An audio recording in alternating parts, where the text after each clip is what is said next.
साथियों, जब ये काला कानून पार्लियामेंट में आया था उस वक्त मैंने इन तीनों कानूनों को पढ़ा और इन कानूनों को पढ़ने के बाद ये साफ तौर पे समझ में आ गया था कि भारत की मोदी जी की सरकार ने ये कानून किसानों के लिए नहीं बनाया, ये कानून हिंदुस्तान के लोगों के लिए नहीं बनाया, ये कानून हिंदुस्तान के अन्नदाताओं के लिए नहीं बनाया, बल्कि ये कानून अपने दो पूंजीपति मित्रों के लिए बनाया है, उन अमीर जिनकी गुलामी ये सरकार करती है। अगर ये कानून किसान के लिए है तो आपने किसान से बातचीत क्यों नहीं की? अध्यादेश के जरिए आप ये बिल क्यों लेके आए? जब पूरे देश में लॉकडाउन लगा था, पूरे देश में हाहाकार मचा हुआ था, 7 मई को 2 साल से एक एप्लीकेशन पेंडिंग थी अडानी की, 100 एकड़ जमीन देने की एप्लीकेशन हरियाणा सरकार के सामने, खट्टर सरकार के सामने पिछले 2 साल से विचाराधीन थी।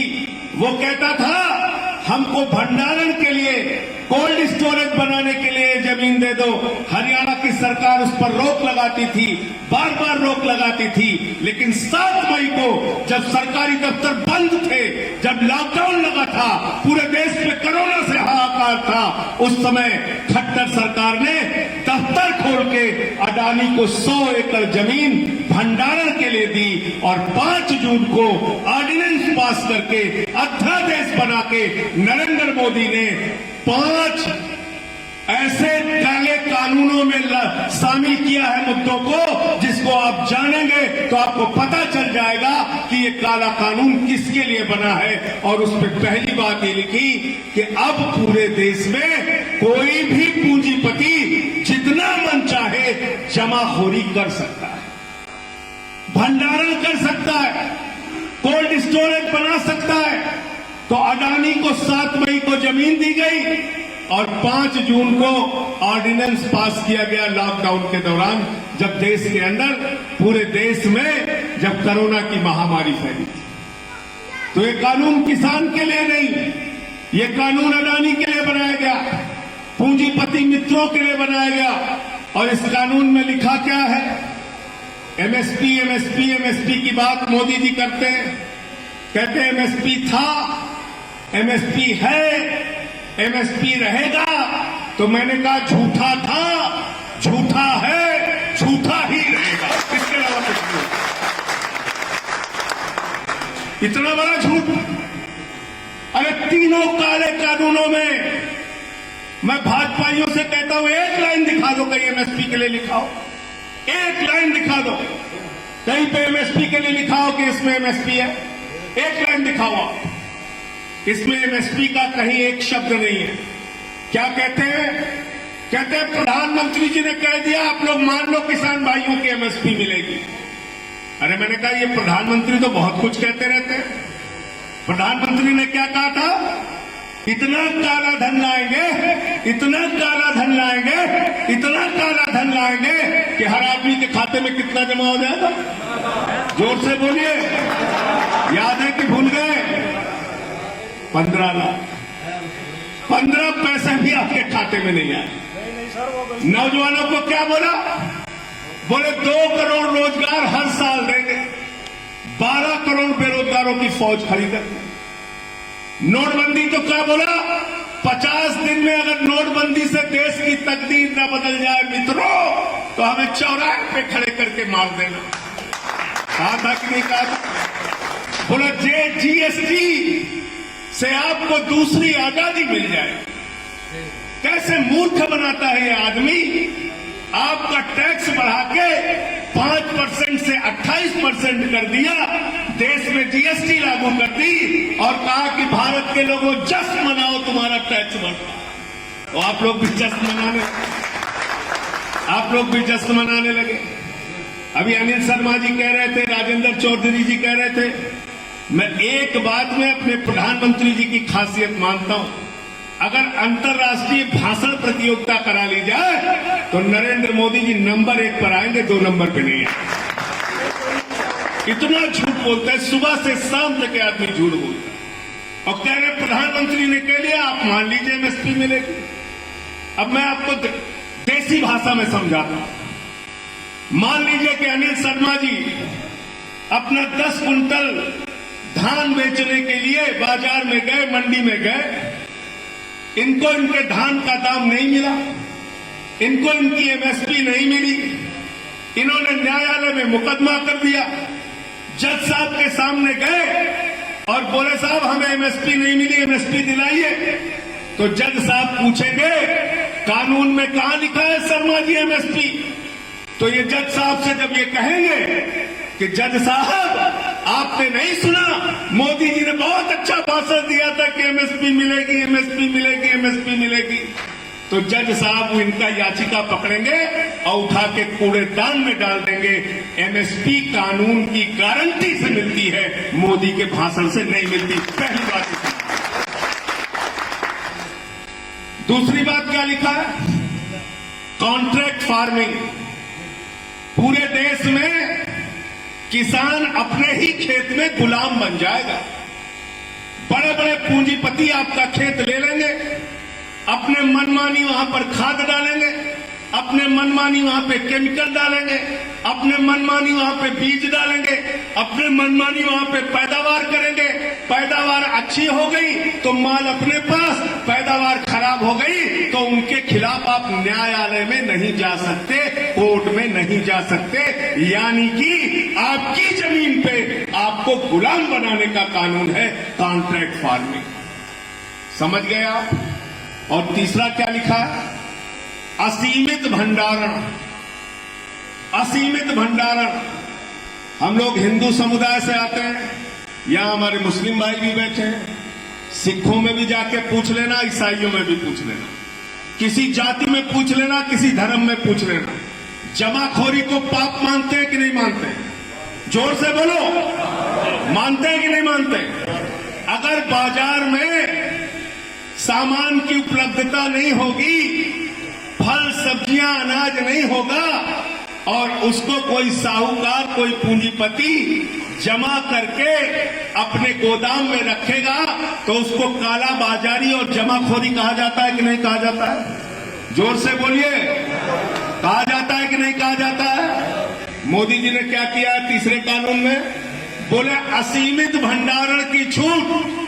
बोले अडानी जी आप जितना चाहे लोगों से अनाज खरीदो, फल खरीदो, सब्जी खरीदो, सस्ते दाम में किसान से खरीदो, उसको अपने कोल्ड स्टोरेज में रखो, जब बाजार में उसकी कमी हो जाएगी तो महंगे दाम में उसी किसान को बेच दो। जमाखोरी को, कालाबाजारी को, महंगाई को, तीनों चीजों को नरेंद्र मोदी जी की सरकार हिंदुस्तान की पहली सरकार है जिसने सभी धार्मिक मान्यताओं को कूड़ेदान में डाल के आज जमाखोरी और कालाबाजारी को वैधता प्रदान करने का पाप किया है। मैं ये कहना चाहता हूं, वैधता प्रदान करने का पाप किया है, उसको लीगलाइज करने का पाप किया है। और अगर आप इनके खिलाफ कुछ बोलिए तो आपके ऊपर मुकदमा लिख दिया जाता है। ये किसान आंदोलन चल रहा है, इसमें जो डीजल पहुंचाता है उस पे एनआईए का मुकदमा, जो खाना पहुंचाता है उस पे सीबीआई का मुकदमा, जो आंदोलन में जाता है उस पे थानेदार पहुंच जाता है घर में। मैं योगी जी और मोदी जी से कहना चाहता हूं, हम लोग आंदोलन की कोख से पैदा हुए लोग हैं, हमको ये मुकदमे और जेल और लाठियों से मत डराना। तुम्हारे जेल और लाठी सहने और बर्दाश्त करने के लिए हम तैयार हैं, लेकिन हम लड़ेंगे अपने हक के लिए, हम लड़ेंगे अपने हक के लिए। आज कैसे कैसे कानून देश की पार्लियामेंट में पास किए गए। आज बजट आया देश का, मैंने उस बजट में संसद के अंदर कहा बिल्कुल सही है, जान लेना, और 130 करोड़ लोगों की मेहनत से इस देश की संपत्तियां बनी है। इस देश की संपत्तियां, वो चाहे रेल हो, वो चाहे खेल हो, वो चाहे एलआईसी हो, वो चाहे बैंक हो, ये आप लोगों की मेहनत से, इस देश के लोगों के परिश्रम और ताकत से बनी, उनकी मेहनत से, उनकी मजदूरी से बनी। और अगर कोई कपूत होता है वो अपने बाप दादा की संपत्ति को बेचता है, कोई सपूत होता है वो बाप दादा की संपत्ति को बढ़ाता है। लेकिन नरेंद्र मोदी की सरकार हिंदुस्तान की कपूत सरकार है जो हिंदुस्तान की संपत्तियों को बेचने का काम कर रही है। और क्या बेचने का काम कर रहे हैं? रेल बेचने का काम कर रहे हैं, सेल बेचने का काम कर रहे हैं, खेल बेचने का काम कर रहे हैं, स्टेडियम बेचने का काम कर रहे हैं, एयरपोर्ट बेचने का काम कर रहे हैं, पोर्ट बेचने का काम कर रहे हैं, सड़क बेचने का काम कर रहे हैं, बिजली बेचने का काम कर रहे हैं, पानी बेचने का काम कर रहे हैं, बीपीसीएल बेचने का काम कर रहे हैं, हिंदुस्तान को बेचने का काम कर रहे हैं। इसलिए अपने घरों से निकलो, इनका विरोध करो, अपने देश को बचाओ, अपने देश की संपत्तियों को बचाओ, वरना पूरा हिंदुस्तान बेच दो। हिंदुस्तान को बेच रहे और आपको लड़ा रहे किसके नाम पे? हिंदू मुसलमान में फंसे रहो, दलित पिछड़ा में फंसे रहो, दलित सबल में फंसे रहो, समाज को बांट के बांटो और राज करो की नीति ये लोग चला रहे हैं। आज आपको मालूम है बैंकों का एनपीए कितना हो गया? बैंकों में किसका पैसा जमा होता है अनिल शर्मा जी? किसका पैसा जमा होता है? किसका पैसा जमा होता है ढाका साहब? पब्लिक का। किसका पैसा? किसान का। किसका? मजदूर का, कर्मचारी का, छोटे व्यापारी का, बागपत वाला हो, पड़ाउत वाला हो, मुजफ्फरनगर वाला हो, मेरठ वाला हो, शामली वाला हो, उत्तर प्रदेश के एक एक किसान का, मजदूर का, व्यापारी का पैसा बैंकों में जमा होता है। वो पैसा जाता है ना, आपको पता है कुछ? आप तो हिंदू मुसलमान में फंसे हो, आपको पता है कहां जा रहा है? कहां जा रहा है मालूम है आपको? 11 लाख करोड़ रुपए बड़े बड़े पूंजीपतियों को मोदी जी की सरकार ने बांट दिया।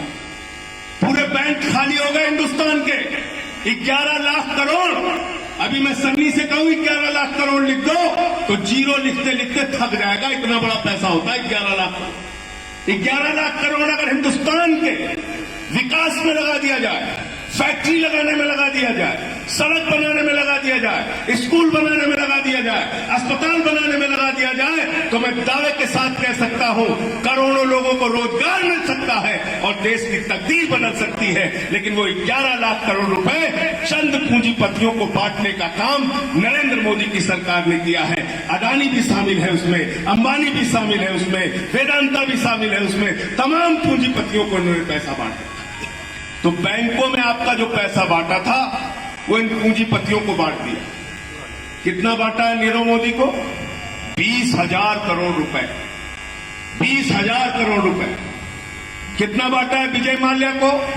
9,000 करोड़ रुपए। कहां है वो? कोई इंग्लैंड में बैठा है, कोई भूटान में बैठा है, कोई बैंकॉक में बैठा है, कोई थाईलैंड में बैठा है, कोई सिंगापुर में बैठा है। आपका पैसा लूट के मार के भाग गए। ये बड़े बड़े लुटेरे मार के भाग गए पैसा आपका। अभी क्या कहते हैं लोग? कहते हैं वो कर्जा एनपीए हो गया है। अंग्रेजी का शब्द इस्तेमाल करते हैं नॉन परफॉर्मिंग एसेट। कहते हैं वो एनपीए हो गया है। एनपीए का मतलब जानते हैं क्या होता है? बैंकों के खाते से पूंजीपतियों का नाम हटा दिया गया है। कहते कर्जा हमने माफ नहीं किया है, खाली बैंक के खाते से नाम हटा दिया है। तो मैंने कहा बड़ी अच्छी बात है। अंकुश चौधरी अगर कर्जा लेंगे बैंक से तो इनका पोस्टर पूरे गांव में लगवाओगे, तहसीलदार से कॉलर पकड़ के इनको हवालात में बंद कराओगे। लेकिन अगर अडानी कर्जा लेगा तो उसका एनपीए कर दोगे, बैंक से उसका नाम हटा दोगे। अगर ऐसे ही एनपीए करना है तो हिंदुस्तान के किसानों का, मजदूरों का, छात्रों का, व्यापारियों का भी एनपीए कर दो। बैंकों में जितना कर्जा उनका है उनका नाम बैंकों से हटा दो। अब हमारे घर वसूली करने मत आना, अब हमारे घर वसूली करने मत आना, हमसे कर्जा मांगने मत आना। तो ये हो रहा है इस देश के अंदर। इस देश की संपत्तियां बेची जा रही है, इस देश के बैंकों को लूटा जा रहा है। और बैंकों को अगर लूटा जा रहा है तो इसका मतलब आपका और हमारा पैसा लूटा जा रहा है। इसलिए साथियों, मेरे अंदर तो जितनी ताकत क्षमता है संसद में इन बेईमानों से लड़ रहा हूं और आगे भी लड़ता रहूंगा। आपके लिए इन्होंने पिछली बार जब मैंने किसानों के मुद्दे पे माइक तोड़ा था तो मुझे निलंबित किया। मैं कहता हूं मोदी जी, आप किसानों की हड्डियां तोड़ रहे हो, आपकी सरकार को भी निलंबित होना चाहिए, आपकी सरकार को भी सस्पेंड होना चाहिए। हमको तो सस्पेंड किया, आपको भी सस्पेंड होना चाहिए। जबरन ये बिल पास किया गया। अब क्या कहते हैं? कहते हैं किसान भाइयों आओ हम आपसे वार्ता करेंगे, और आपको ये बिल समझ में नहीं आया, आप बहुत भोले भाले हो, हम एक एक करके इसमें संशोधन करेंगे। तो मैंने कहा बेईमानो, किसान ये कह रहा है कि ये बिल लागू करके तुमने हमारे डेथ वारंट पे साइन किया है, और डेथ वारंट पे संशोधन नहीं होता, डेथ वारंट वापस किया जाता है। ये काला कानून वापस, डेथ वारंट पे संशोधन नहीं होता। तुम कहते हो किसान को समझ में नहीं आता, किसान भोले वाले। अरे बेईमानो, किसान बिगड़ैल बैल की नाक में नकेल डाल देता है, तुम्हारी भी नाक में नकेल डाल देगा, चिंता मत करना, उसकी बुद्धि पर भरोसा रखो, तुमको तुम्हारे घर पहुंचा के आए। उसी की वोट से तुम वहां पहुंचे, उसी की ताकत पे तुम इतना बोल रहे हो। और मैं तो बार बार कहता हूं, देश के अन्नदाता हैं, उनका दिया हुआ खाते हो, जानवर भी जिसका दिया हुआ खाता है उसके प्रति वफादारी दिखाता है। हम तो इंसान हैं, जिसका दिया हुआ खाते हैं, वफादारी दिखाएंगे। लेकिन तुम क्या हो मोदी जी, तुम और तुम्हारी पार्टी के सांसद क्या हो, फैसला खुद करना। तुम जिसका दिया हुआ खाते हो उसको आतंकवादी कहते हो, उसको देशद्रोही कहते हो, उसको खालिस्तानी कहते हो, उसको पाकिस्तानी कहते हो, उसको चाइना परस्त कहते हो। धिक्कार है ऐसी सरकार पे जो देश के अन्नदाता को देशद्रोही कहने का काम करती है। जाकर देखो गाजीपुर के बॉर्डर पे 97 साल के इलम सिंह मिल जाएंगे तुमको, जहां पर बताते हैं वो कि उनके 2 बेटे देश की सेना में, फौज में रह के देश की सेवा कर रहे हैं। जाओ वहां पर देखो, आपको पता चल जाएगा। 80 साल के वहां पे गुरमुख सिंह थे, ex army man, Sikh Punjab के, जिन्होंने 71 में पाकिस्तान के खिलाफ लड़ाई लड़ी, उनको पकड़ के तुमने जेल में डाल दिया। शर्म आती है ऐसी सरकार पे जो हमारे किसानों को, अन्नदाताओं को खालिस्तानी, पाकिस्तानी और देशद्रोही कहती है। मैं बताता हूं पाकिस्तानी और देशद्रोही कौन है, लाल किले पे हमला करने वाले कौन है। वो दीप सिद्धू, वो भारतीय जनता पार्टी का नेता है, जिसकी तस्वीर देश के प्रधानमंत्री के साथ है। मैं पूछना चाहता हूं, कितने लोग प्रधानमंत्री के साथ तस्वीर खिंचवा सकते हैं? प्रधानमंत्री के साथ तस्वीर खिंचवाने के लिए सुरक्षा घेरे से गुजरना पड़ता है। दीप सिद्धू की तस्वीर, वो दीप सिद्धू जिसने लाल किले पे हमला किया, जिसके ग्रुप ने, जिसके संगठन ने लाल किले पे हमला किया, वो भारतीय जनता पार्टी का नेता है। और अगर देशद्रोह करने का काम किसी ने किया है तो भारतीय जनता पार्टी के लोगों ने किया है, किसानों ने नहीं किया, किसानों ने नहीं किया। किसान देशभक्त था, देशभक्त है और देशभक्त रहेगा। इन्हीं शब्दों के साथ मैं अपनी बात को विराम देता हूं। बहुत बहुत शुक्रिया, बहुत बहुत धन्यवाद। अरविंद केजरीवाल जी, अरविंद केजरीवाल जी लगातार किसान आंदोलन के समर्थन में पूरी तरीके से साथ दे रहे किसान आंदोलन। वहां खुद से भी गए सिंगू बॉर्डर पे, राकेश टिकैत जी से भी बात की। जिस दिन की घटना है, जब उनको रोना पड़ा था, मैंने कहा बाबा महेंद्र सिंह टिकैत के बेटे को तुम्हारी तानाशाही और गुंडागर्दी की वजह से रोना पड़ा, इससे ज्यादा शर्म की बात तुम्हारे लिए कुछ नहीं हो सकती। उस दिन बात की थी केजरीवाल जी ने। सड़क पे लड़ाई हमने लड़ी, संसद पे लड़ाई हमने लड़ी, और अब आने वाले दिनों में अरविंद केजरीवाल जी किसान पंचायत के माध्यम से जगह जगह पे जाके रैलियां करके, रैलियों को संबोधित करके इस सरकार से मांग करेंगे कि ये तीनों काला कानून जल्द से जल्द वापस किया जाए, और हमारे जो किसान भाई आंदोलन पर बैठे हैं उनको वापस किया जाए। ये कानून वापस होगा तो किसान वापस होगा, कानून वापस नहीं होगा तो किसान वापस नहीं होगा। बहुत बहुत शुक्रिया, बहुत बहुत धन्यवाद। नेशनल दस्तक की आपसे गुजारिश है कि अगर इसको बचाना चाहते हैं तो नेशनल दस्तक को सब्सक्राइब करने के लिए रेड कलर के सब्सक्राइब बटन को दबाएं, फिर बेल आइकन की घंटी दबाएं। नेशनल दस्तक को बचाने के लिए बहुत जरूरी है कि हर खबर को शेयर करें, लाइक करें, कमेंट जरूर करें।